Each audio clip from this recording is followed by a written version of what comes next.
Качает зеленоватый вал. Он был в Аравии тридевятый, в которой много наворовал. Молнии с волнами, море с молом все блещет, словно оледенясь. Страшно подумать, каким двуполым все тут стало, глядя на нас. Пока ты качаешь меня, как шлюпку, мой свитер дерзости на лукав лезет к тебе рукавом под юбку, кладя на майку другой рукав. И тут же впервые не одинокие, внося в идиллию скромный вклад, лежат в обнимку Samsung и Nokia, им больше не надо заочных клятв.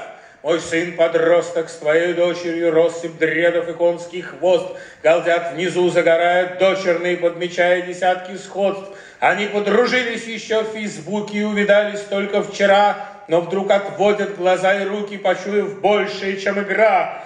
Боюсь, мы были бы только рады сюжету в духе Жана Жене, когда, не желая другой награды, твой муж ушел бы к моей жене, и чтобы уж вовсе поставить точку в этой идиллии без конца, отдать бы мать мою одиночку за отца твоего вдовца.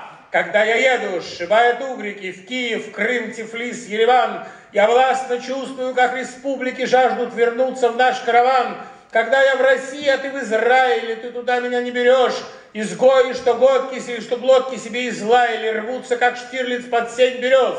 Эта тяга 100 раз за сутки нас настигает с первого дня, повреждая тебя в рассудке и укрепляя в вере меня. Так что и форт твой тяжелозадый, по 100 раз на трассе любой, все поцеловался с моей ладой, но, слава Богу, он голубой.